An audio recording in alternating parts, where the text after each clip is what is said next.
Hello friends, welcome back to my channel. आ गया है आपका अपना भाई योगेंद्र राठौड़ आप लोगों के लिए एक और इंटरेस्टिंग वीडियो लेके। तो कैसे हैं आप सब लोग? उम्मीद करता हूँ आप सब लोग अच्छे होंगे।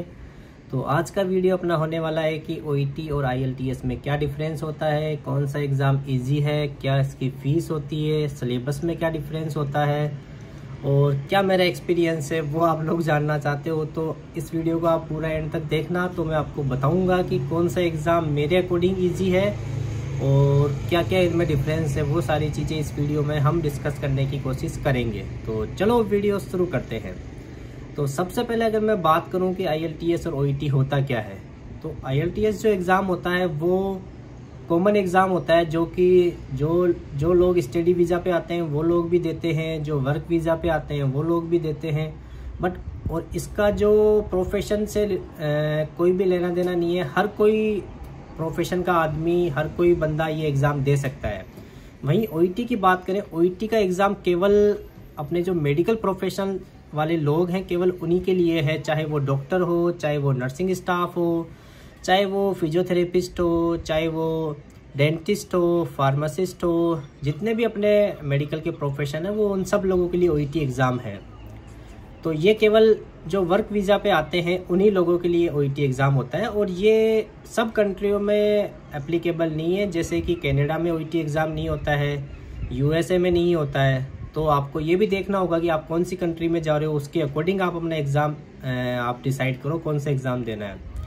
फिर मैं दूसरी चीज़ अगर बात करूं कि दोनों में वही 4 मॉड्यूल आईएलटीएस में होते हैं, वही 4 मॉड्यूल आपके ओईटी के अंदर होते हैं।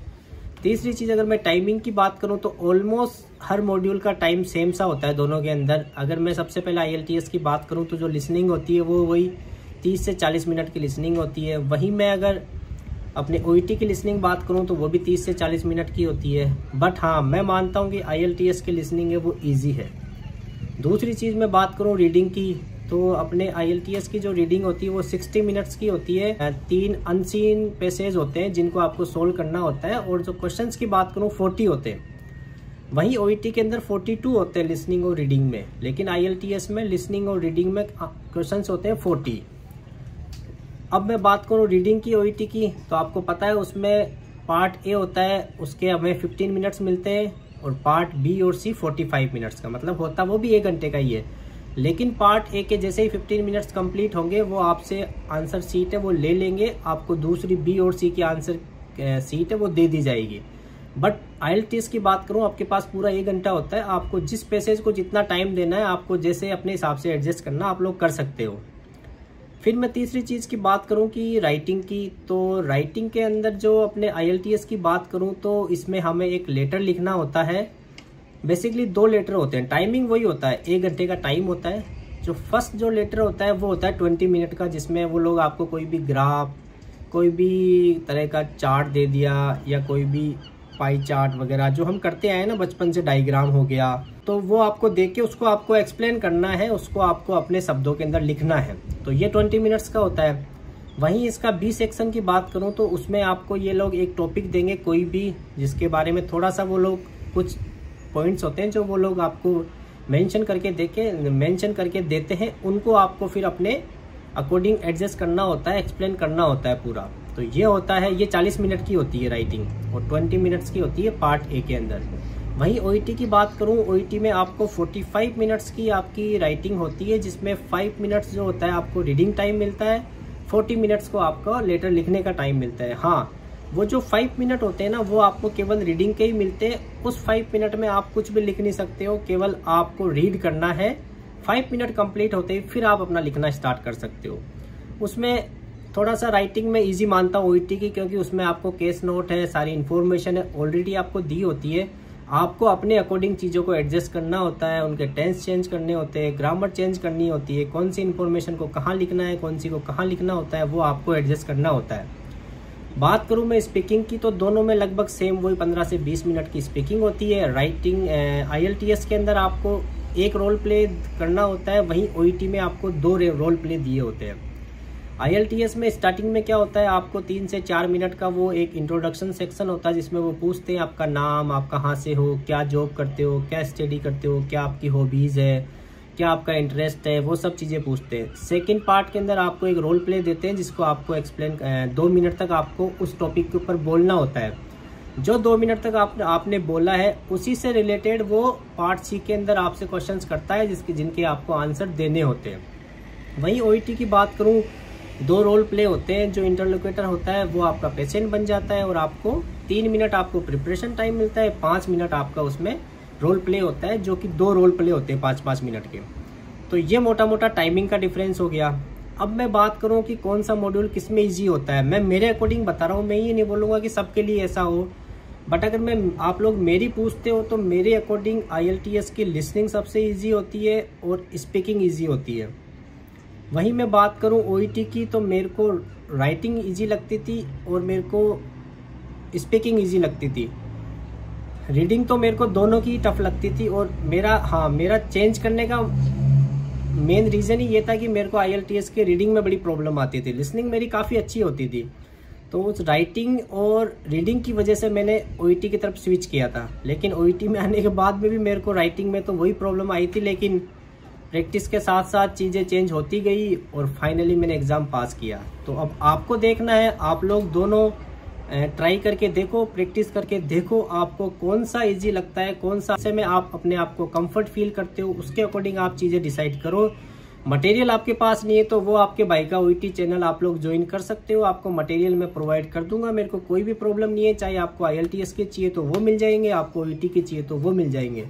आप लोग अपनी प्रैक्टिस करके देखो, जो आप लोगों के लिए ईजी हो वो करो। किसी के बोलने से या किसी के देखने से चीज़ें मत करो कि हाँ इस बंदे ने IELTS पास किया है तो चलो मैं भी करता हूँ, या इसने OET पास किया है तो मैं नहीं। आप अपने आप को असेस करो, अपने आप को चेक करो आपके लिए क्या ईजी है, क्योंकि हर बंदे का इंग्लिश का लेवल देखो अलग होता है। और घूम फिर के बात वही है कि दोनों एग्जाम के अंदर आपका वो इंग्लिश का लेवल चेक करते हैं। IELTS में आपके अगर ग्रामर वो ज़्यादा थोड़ी डीपली चेक करते हैं, आपको सिनोनिम्स वगैरह, आपकी वोकेब अच्छी होनी चाहिए, आपके active voice, passive voice, tense वगैरह, तो उसमें आपको जितनी ज़्यादा आपकी वोकेब होगी उसकी जो ग्रामर है वो काफ़ी डीप लेवल की होती है। OET में इतना नहीं होता। OET में हमारा ये है कि हमारी जो मेडिकल टर्मिनोलॉजी है वो चीज़ें हमें आनी चाहिए, तो OET हम इजीली पास कर सकते हैं। तो ये मोटा मोटा डिफरेंस है। सबसे बड़ा डिफरेंस आता है फीस का। फीस की मैं बात करूं, IELTS की फीस है वो केवल 13 से 15 हज़ार के बीच में है। वहीं OET की फीस है वो 33 से 35 हज़ार के बीच में है, मतलब 2 गुने से भी ज़्यादा फीस का डिफरेंस है। तो आप लोगों को ये चीज़ भी अपने माइंड में रखनी है कि कौन सा एग्ज़ाम आपको देना है, क्योंकि देखो फीस तो मैटर करती ही है। तो मैंने IELTS पहले इसीलिए चूज़ किया था कि फ़ीस का मेरे को लगा चलो इसकी फ़ीस कम है, एटलीस्ट देके देखते हैं क्या होता है। लेकिन देने से पहले मेरी चीज़ें समझ में आ गई कि नहीं मेरे को OET है, ईजी लगता है, तो फिर मैं OET की तरफ स्विच किया। तो अब आप देख लो आप लोगों को कौन सा सही लगता है, उसके अकॉर्डिंग आप डिसाइड करो। तो उम्मीद करता हूँ मेरा ये जो नॉलेज है, मेरा जो एक्सपीरियंस है वो आप लोगों को हेल्प करेगा आपका एग्ज़ाम डिसाइड करने में। और एक और बात मैं बोलना चाहूँगा कि ज़्यादा कन्फ्यूजन क्रिएट मत करना, जल्दी से आपको जो भी डिसाइड करना है ना वो एक डिसीजन ले लो और उसके ऊपर रहो। फिर चाहे कोई भी लोग कुछ भी बोले, आपने अगर सोच लिया है कि मेरे को OET देना है तो फिर भैया OET में लग जाओ।